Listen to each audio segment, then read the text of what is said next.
Uh, Hi everyone. So I'm actually making a very quick video just before I go to sleep. So I wanted to actually uh, make this video, especially because I've actually been away from my YouTube channel for quite a while. I thought that this topic is actually quite an important topic because now that I come think about it, this topic of narcissists and their intrinsic relationship with food, I think it's actually a very important topic. Okay, I think that for most people, we don't really think much of food. I mean, food is after all something that is very intrinsic to all of us. As humans, we need to eat to actually survive. And sometimes for some people, food is in fact a form of medication. Yeah, it's a form of medication. So you know that, or also a form of poison. Eating the right food can actually make your health better, and also aid your body in looking its best. But eating the wrong foods will also, from a nutritional point of view, will actually ruin your health and yeah, lead you to not just to weight gain, but also to really negative health consequences in the long run, or even sometimes in the short run. So and then of course you know that food is also part of culture. That certain cultures, they choose to eat certain kinds of foods, or they avoid certain kinds of foods for certain reasons, including for religious reasons. So I'm actually talking a little bit more about this, especially with regards to how food is actually being weaponized by narcissists.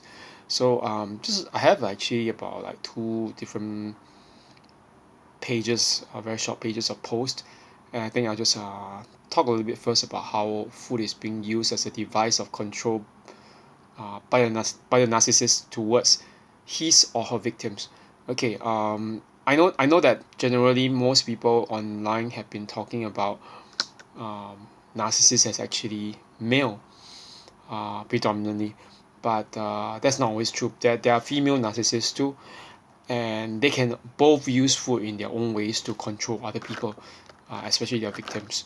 So okay, these are aspects of the theme of, or the idea of food as a device of control of the victim by the narcissist. So okay, the first point that I wanted to say is that narcissists can actually use the food you eat as a means to establish power and control over you. Okay, as the victim, yes. Why do I say that? Firstly, okay, they can criticize you for eating too much of something.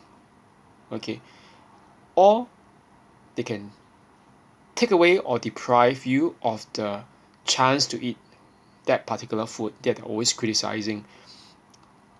Or okay, they can actually force feed you, okay, to force you to push to eat something, although it might not be the best for you. Okay, that itself is an example of power and control. The second point about narcissism and their relationship with food is that they can actually weaponize food to the point that you become either too overweight and unhealthy, or you become too skinny and underweight. Okay, so either end is not healthy. Um, Too skinny, underweight, too fat or overweight. Okay, the narcissist will do that. They'll use food on either end. Okay, and why do they do that? The purpose is to make you unhealthy, and not just unhealthy, but physically unattractive to others, so that you actually end up clinging back onto the narcissist. Yes, onto the narcissist as the only person who actually desire or want you. Okay, so this is a degree to which they weaponize food. Okay, food is just not just food. It's actually a weapon for them. And in some cases, you might be surprised that food can actually become an occasion to actually triangulate you with other people. I'll talk a little bit more about that later in my personal account. But that's okay. The third point, I've said just now that food is often a very clear expression of culture. This is on the larger scale, but not just culture. It's also an expression of personal preferences. Like when I say personal preferences, I refer to interest, restrictions. Yes, restrictions, taboos. Okay, things like for example, certain religions do not eat pork, and certain cultures too, and or certain cultures do not eat beef. But narcissists can actually use that against you in some way. I don't know how, but I can't really say yet. But I'm actually based on my own experience. And sometimes if not, it's also based on health concerns. We have personal preferences based on health concerns. So we don't eat certain things because we want to look after our own health. In this case, what the narcissist use with regards to food, okay, with regards to this expression of culture and personal preferences, is to actually use food to hint at their underlying dislike of you, okay, and then it also becomes a form by which a means, yeah, by which they express their desire to break you down. Yes, they break you down bit by bit using food before reshaping you into their image and plaything. Okay. Okay, now that I've talked a little bit more about the theoretical or the general part as to why they do that. Okay, let me just talk a little bit more about the my wholesale experiences, because I know that most people don't actually have the same experience with regards to their encounters with narcissists. Uh, the last experience that I had with my narcissist, that last, I don't say my narcissist, but that former narcissist, that former narcissist was actually working in the food and beverage industry here in Singapore as a chef. Yes, and it wasn't any like kind of reason or something like a romantic relationship, whatever. It's just like a normal. It should be some kind of like a friendship, whatever. But at the same time, you realize that the degree to which even people who claim to want to know you as a friend can actually use that to try to abuse you. And it's not actually always direct, especially if it is like a covert narcissist. They love to actually play the victim all the time. So, and right now, especially because I'm actually looking back from now, which is 2023, back to that experience 7 years ago, which was in 2016. Of course, there was hovering into like 2017, but via the flying monkeys and everything. But even then, and the memories actually do get less intense and somewhat, I would say, fade off or hazier, even though you can't really forget them. But yeah, at the same time, I can say that I do recall all these episodes by which that particular narcissist in my life uh, used food to try to abuse and manipulate me. Okay, let me give you three examples. It's not the only example because, as I said, that particular narcissist was working in the food and beverage industry. So it's like they are on their home ground, their home turf, TURF, their home territory. So they can use the food in whatever ways they want to try to manipulate not just you but other people, which is very scary. But okay, the three examples, and those three examples were strangely not because of that other person being a chef or being a cook and being able to use food to control me, but it's actually over lunch. Yes, over lunch mostly, or dinner or whatever, while we are eating. And there's certain things that I noticed too. The first one was at this Western style fish restaurant called Fish and Co. Fish and Company. Yeah. It was like I was talking over lunch amusingly about an experience of being sexually harassed by a very creepy volunteer at this particular male beauty pageant that I was actually a participant of back then in 2016.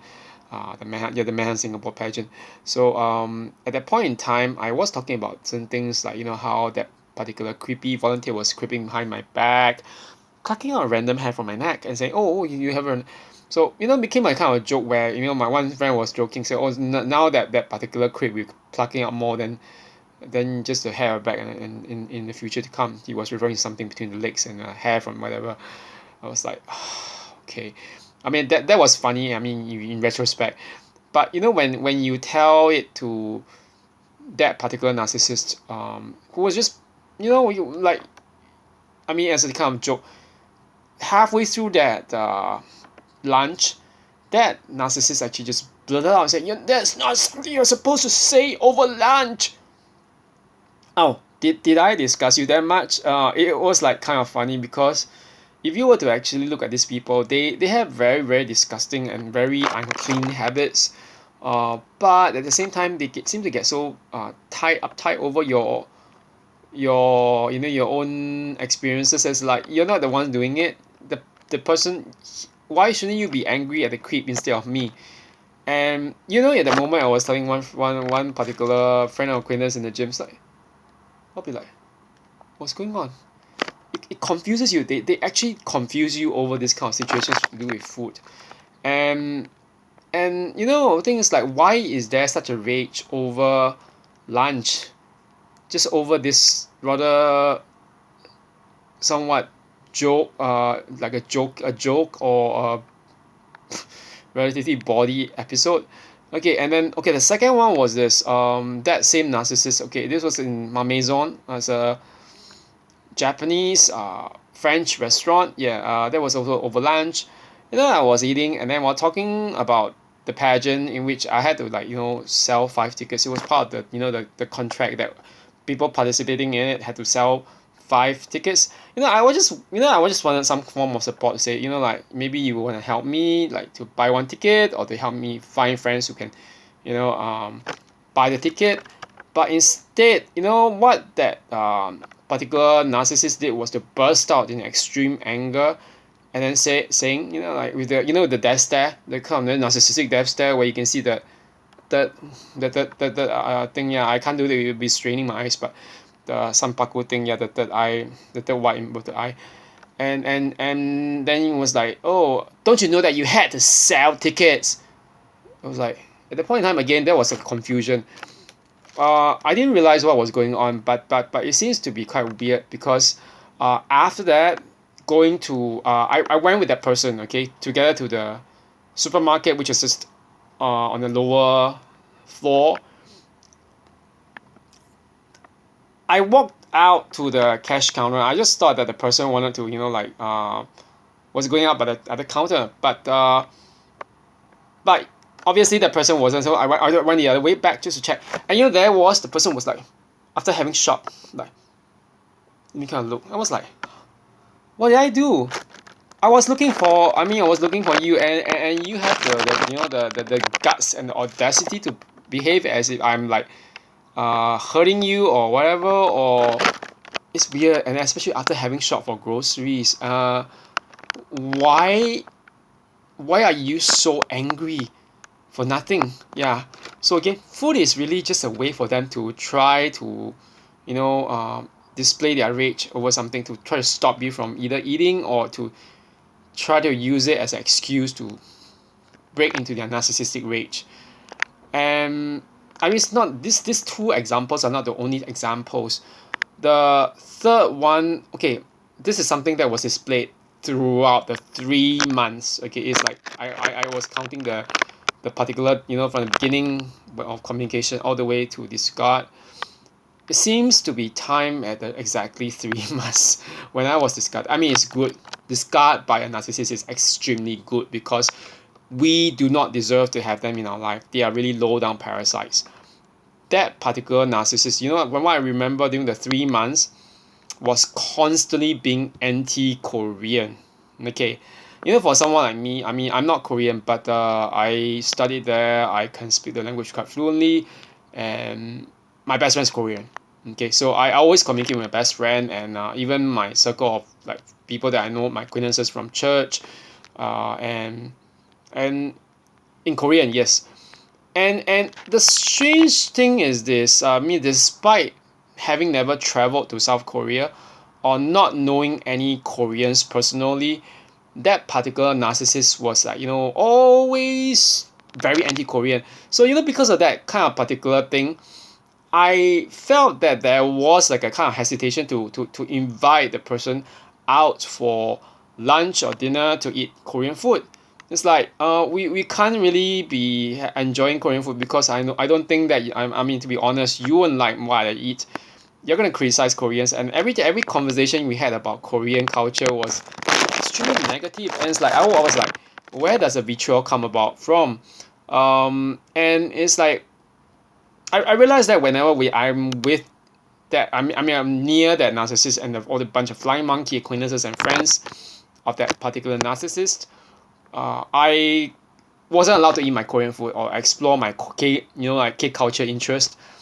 Yeah, it's like I feel that I couldn't even talk much about my interest in certain particular, Korean pop music and everything. And it's like you should be yourself in your friendships and your relationships and whatever kind of relationships. You shouldn't be anyone else.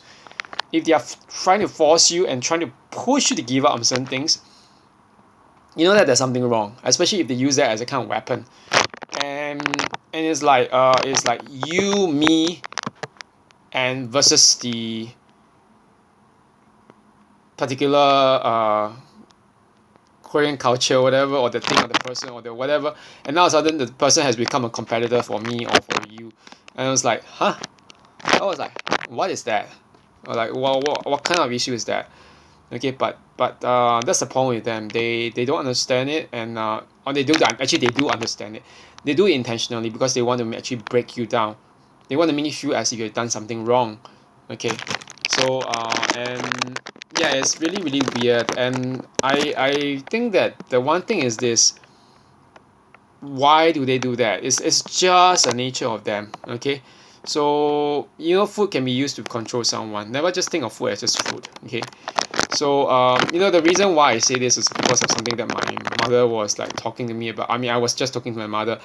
I told her this, mom, that was like 2 nights ago, or 2 nights or two evenings ago, yeah. On I think Tuesday, Monday, yes, on Monday, I bought some French bread. I was eating for a snack in the evening or early evening around 5 something or 6 something. And my mom was like commenting, "Oh, you're not having dinner, but why are you eating so much before dinner?" I said, I guess it triggered me to a certain extent because back my experiences with narcissists, that particular narcissist and others were trying to control my food, my dietary habits. So I just, I replied to my mom, "Mom, have you ever encountered someone who died of or passed away from a natural cause like old age and disease, who actually had a very big last meal?" Obviously, my mom couldn't say yes because there are none. Because to begin with, most of those people who actually have had illness or who were very old, they had no appetite to eat, or their bodies were breaking down. Like they have some illness that stops them from digesting or breaking down the nutrients from the food. So obviously that's why they waste away. So I told my mom, please don't nag at me about whether I'm eating too much or eating too little. And I came up with that conclusion, especially in relation to food. No one, okay, no one, your family member, your friend, your other half, or someone like an acquaintance, or even just co-worker, no one has the absolute right to tell you what to eat, what not to eat. Okay, there is no onus on them. They are not your nutritionist, they're not a dietitian, they're not your personal trainer giving you a prescribed program to prepare you for some event, okay, or for some goal. If not, they have no right to. Okay, they're not someone employed to help you in that aspect.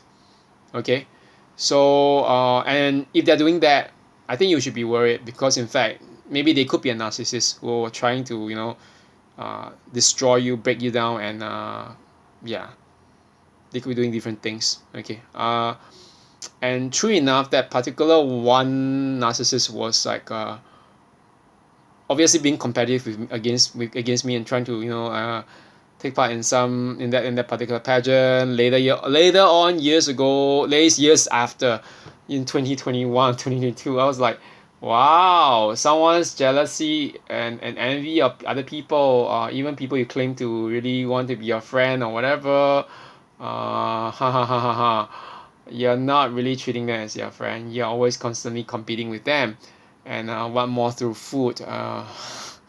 Yeah, this is really really ridiculous and very very shameless of them. But anyway, that's just it for now. I'm actually going to turn it now because it's quite late. It's 12:30. I'll get back later when it's something else to okay. So I hope everyone has a good day. Thanks very much. Bye bye.